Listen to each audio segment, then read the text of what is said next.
Chega! Já levaram toda a nossa prata, já levaram todo o nosso ouro, já levaram todo o nosso diamante, já levaram todo o nosso minério de ferro.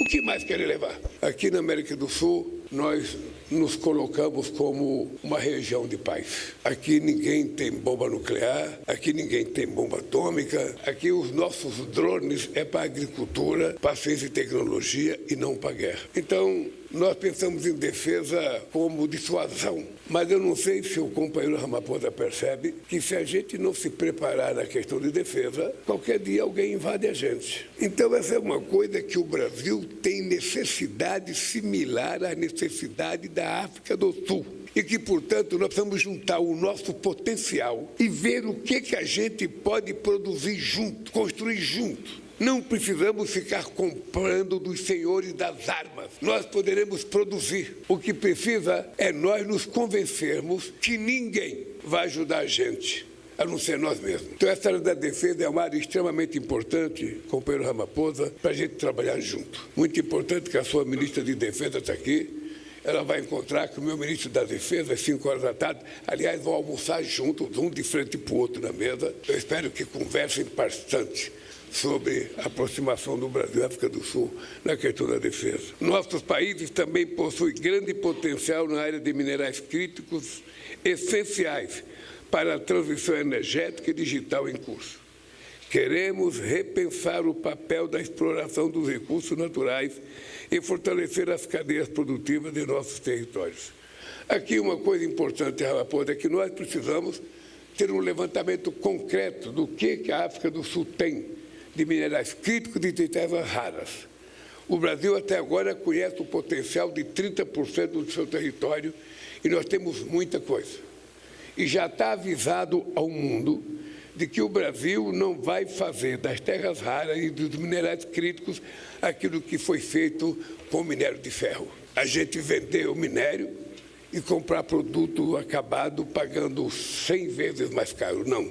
Agora, a parceria tem que ser feita para fazer o processo de transformação aqui no Brasil. E nós poderemos trabalhar junto com a África do Sul e montarmos empresas conjuntas para explorar. Chega! Já levaram toda a nossa prata, já levaram todo o nosso ouro, já levaram todo o nosso diamante, já levaram todo o nosso minério de ferro. O que mais querem levar? Quando é que a gente vai aprender que Deus colocou toda essa riqueza para nós e nós ficamos dando para os outros? Então é uma questão de tomada de decisão política. Nós que temos minerais críticos e terras raras, nós precisamos tirar proveito para que a gente possa fazer disso uma forma de enriquecimento, de conhecimento, para que o nosso povo possa viver melhor. Tem um conceito que está meio fora de moda, que é o de soberania, mas que me parece que está no centro das preocupações do governo brasileiro nessa discussão aí. Porque, de fato, ao se declarar as organizações, as quadrilhas brasileiras como organização terrorista estrangeira pelos Estados Unidos, isso abre a possibilidade de algumas ações, inclusive extraterritoriais, por parte de órgãos da segurança americana, como acontece na América Central, como acontece no México, como acontece nas águas do Caribe ultimamente, com aqueles ataques. Inclusive teve mais um no fim de semana, mais 6 pessoas morreram, mais um daqueles ataques a embarcações suspeitas de estarem traficando drogas. E mais do que isso, nesse momento político do país também, é uma discussão que acaba ficando partidarizada, no mínimo polarizada. O senador Flávio Bolsonaro já foi para as redes sociais defender que isso aconteça, que os Estados Unidos declarem essas organizações como terroristas.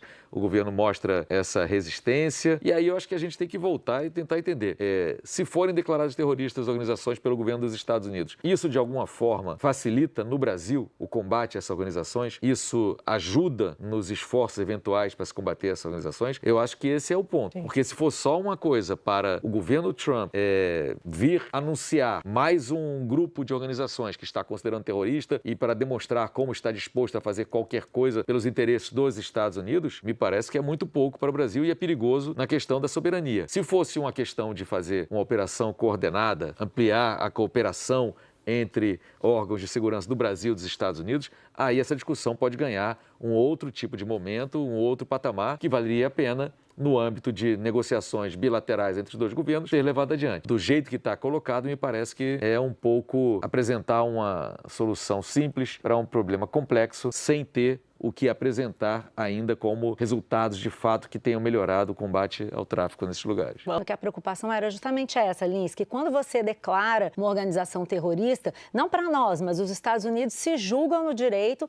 de vir combater essa organização em qualquer território do planeta, porque é o terrorismo internacional. E ameaça os A Estados Unidos. Magnitsky, por exemplo, é uma lei que combate esse tipo de organização. Ou essa ação na Venezuela é toda baseada no argumento do terrorismo, né? Então, essa é a questão que é uma questão bastante séria, porque hoje não é uma ameaça, está tudo bem entre o Brasil e os Estados Unidos, mas é só uma questão de princípio. E aí, só para falar do contraponto, enquanto isso, o presidente Lula tem falado publicamente sobre combater o maior sonegador de impostos do Brasil, que está morando nos Estados Unidos, que é o Ricardo Magro, dono da Refit, que tem uma série de investigações em relação a ele, avanço em investigações relacionadas a carbono oculto, aqui a própria Refit, e isso não anda. E segundo o que eu apurei nos bastidores, não anda, porque existe uma questão legal nos Estados Unidos que você precisa comprovar que tem um crime, porque ele é um cidadão americano.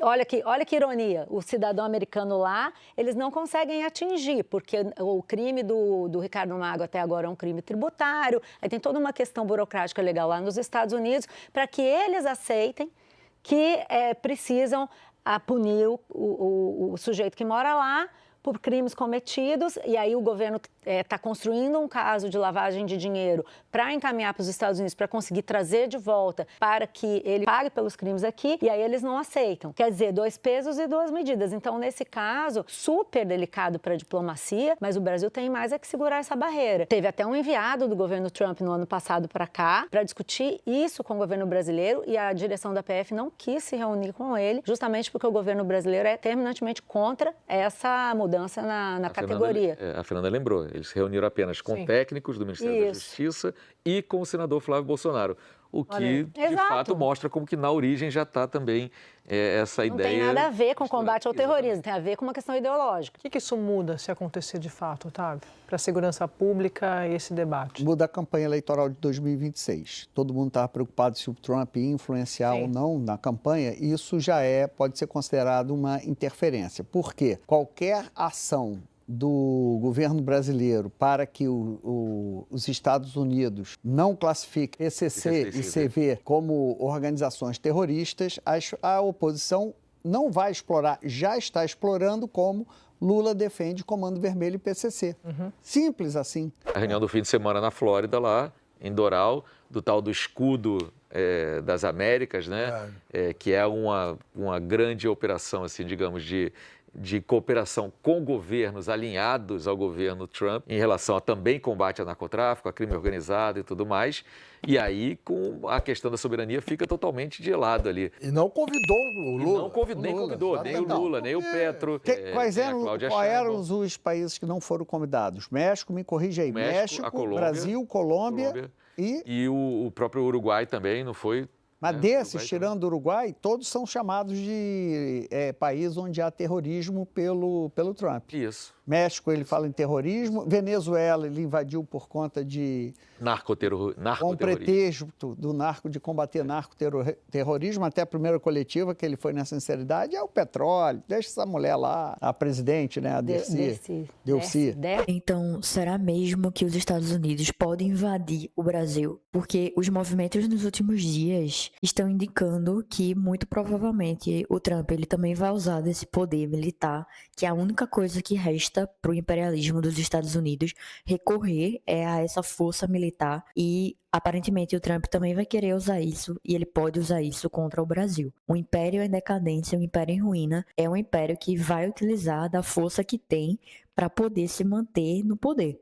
Então, mesmo que o Brasil continue nesse posicionamento pacifista, diplomático, isso não vai impedir que os Estados Unidos classifique essas organizações como grupos terroristas. E claro, são organizações que devem sim ser combatidas, mas por um outro lado a gente tem que observar como é que isso está sendo feito e se é que isso vai ser feito. Então existe realmente essa preocupação, esse medo, essa dúvida do que vai acontecer se o Trump realmente tiver esse poder de interferir diretamente aqui dentro do território brasileiro, porque várias vidas, seja pessoa de direita ou de esquerda, vão sofrer com isso. Então comente abaixo o que você acha sobre isso e se inscreva, deixa o like.